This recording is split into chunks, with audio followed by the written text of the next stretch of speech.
What's up, guys? Before we get into the video today, I just want to give a huge shout out to today's sponsor, and that is Thrive Fantasy. Come prop up on Thrive Fantasy this season. Thrive Fantasy is a daily fantasy sports app for player props. All you have to do is choose 10 out of the 20 player prop options to build your lineup. Use promo code HIVE, that is HIVE, when you sign up today, and you will receive an instant $20 bonus on your first deposit of $20 or more. Download Thrive Fantasy on the App Store or the Play Store, or by visiting their website, www.thrivefantasy.com. Sign up and prop up today. What's up, everyone? Thanks for tuning in to another episode of Niners News here on 49ers Hive. My name is Zach Hernandez, and as always, I am joined by my co-host Matt Llewellyn. And today we're going to be talking about the 49ers rookie Javon Kinlaw having some early struggles in training camp. Matt, early reports out of camp are that he is kind of struggling against guys like Colton McKivitz. Does that concern you at all, being that he is a first-round pick? I don't know. It's really weird because a lot of the reports you hear, like, he's getting beat up in, like, one-on-ones. You know what I mean? And the thing about Kinlaw coming out is that the scouting report on him is he's an athletic freak, right? But technique-wise, he's not really there, you know? So when you're talking about one-on-ones, technique is everything. You could be the biggest dog in the fight, but when it's one-on-one like that, if the offensive lineman gets his hands on you and you're leveraged too high, you're going to get knocked on your ass, like with what happened to Kinlaw. I think it's different when you're in, a game situation or you're in, 11 on 11s, because now the line's blocking a different way because they all have their assignments. The defense is attacking gaps. So when you're stacked on the line and you have, Eric Armstead on one side of you, Nick Bosa, D Ford, right? There's more of a chance that you're going to be able to use your raw athleticism, and technique will matter a little less than when you're just going head to head with a guy. You know what I mean? And so from a long-term concern, am I concerned? No, like, rookies are going to struggle. Like, that's how it is. Especially rookies. You're talking about an interior defensive lineman that's 6'5" and like 300 pounds. Like, he's a gigantic human being. So he's always going to have to do the best that he can to make a real concerted effort to stay low. And that's something that's going to be coached into him. And, I just think that it's going to be up to the 49ers defensive coaching staff to really get on him about that. But, again, rookies are going to struggle, especially this year, given the situation. No OTAs, this is stuff you clean up in those early rookie camps. You know what I mean? Like, you get out there, you get on the sled, you do your one-on-ones, and then the coach goes, hey, sit your ass down, get your pad level right, and then get in there, but he's having to learn on the fly. So for me, it's a little bit of a concern from, the aspect you wish you had more time with him to kind of correct some of those things before you were in live game situations. But I don't think, that it's, and of course the Twitter overreactors, Kinlaw's a bust and this and this and that. It's not that, okay? It's just a rookie having some early struggles and finding his way through the NFL, because after a college career where you can just blatantly overpower everybody, you get to the NFL and all of a sudden you're not the biggest dude on the block anymore, and you have to learn how to play football instead of just being an elite athlete. So that's really where we are with Kinlaw right now. Yeah, that's a really good summary of it, actually. But I think that's what it comes down to, is when you're the top dog in football on your team, you're just not used to going up against guys who are just as good, if not better. Then you get to the NFL where it's the cream of the crop. He's the best, however many players in the NFL in the entire world, So it's like, it's not like you're going up against, high school recruits or, guys like that. No, these are the best players in the world, best linemen, and even the worst lineman on any team is still, one of the best ever. So it's crazy to think, but I think the main reason why it's even a story is because he was the 49ers first round pick and Colton McKivitz was drafted later in the draft. And people are probably thinking, whoa, on these one-on-ones, Kinlaw should be dominating just based off of their draft selection alone. But that's not how this, really works out.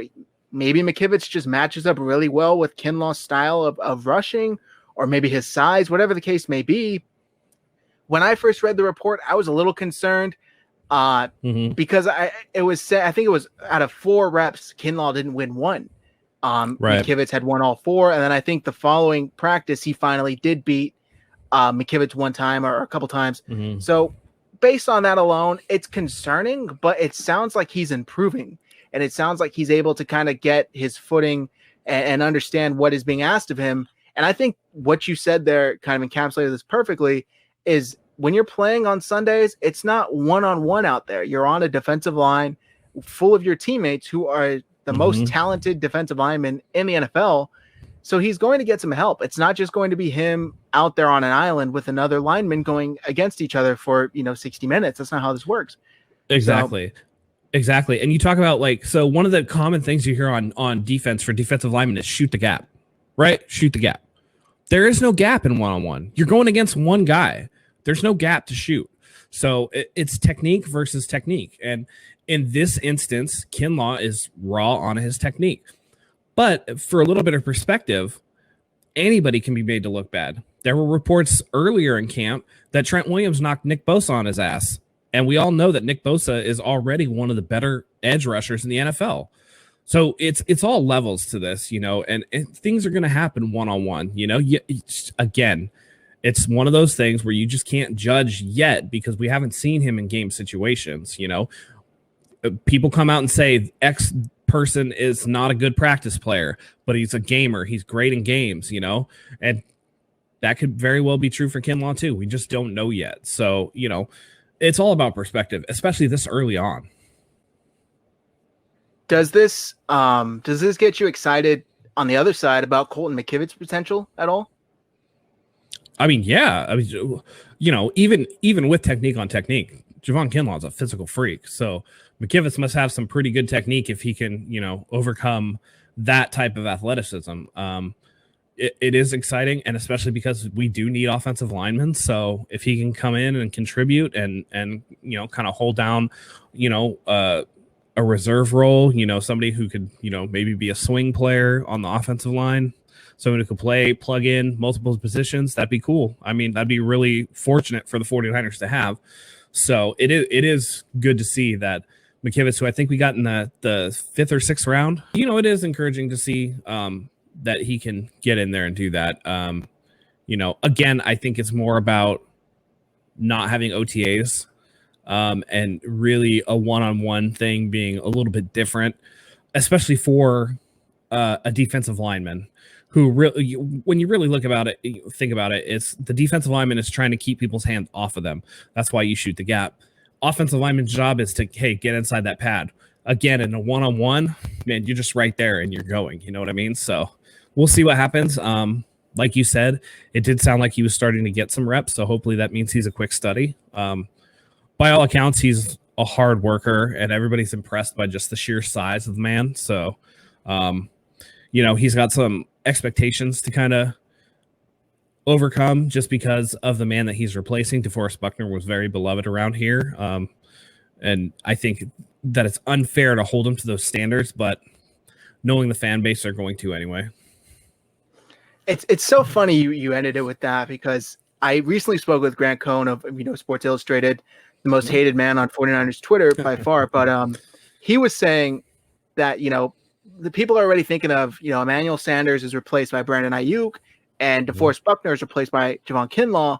And he was saying that mindset may be there, but at least the 49ers didn't give Brandon Ayuk Emmanuel Sanders' old number. They gave Javon Kinlaw 99. And fans that maybe don't follow football as closely are going to be looking out and say, hey, that's not Buckner. Who's that? So the expectations, you're not only literally filling in the guy's spot that left, you're wearing his number. Like they're big shoes to fill right away. And it's a lot to ask of a rookie, regardless of how, high they were drafted or what potential you think they may have. It's a lot to step in and do on day one. And the main thing I want to add to all this is come next month, come November, October, whatever, if he has like a run stop that's going to win the game, or a 4th down stop, or a sack, nobody's going to be thinking about the reps that he got mauled against Colton McKivitz back in August. It's something to talk about right now because there's no more meaning for football going on. But once this progresses in actual football and we get to see him out on the field, nobody's going to even be thinking of this. So I just think that it's something to talk about because he is a 1st-round pick. Colton McKivitz was a 5th-round pick, like we've said. Yeah. But it's I don't know. I'm repeating myself here, but I think you know what I mean. It's just I'm not too concerned about it. Doesn't seem like you're too concerned about it. No, and I think, you know, again, temper your expectations. I know that he took 99 and Brandon Ayuk did not take Emmanuel Sanders, which, by the way, I want to say I'm glad he didn't take it because 17 is a bad luck number on the 49ers. I'm telling you, nobody who wears 17 has long-term success here. Prove me wrong. But, you know, I think that was a lot of Javon Kinlaw, too, being a gamer and being like, hey, you know what? I'll take that number. I don't care. I'm gonna be the man around here.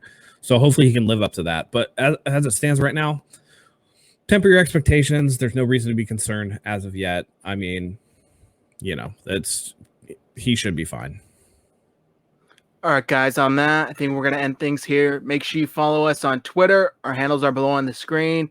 And I just want to thank you all for tuning in to another episode of Niners News here on 49ers Hive. If you like what you see, please hit that subscribe button. Help us get to 1,000 subscribers so we can give away a 49ers jersey.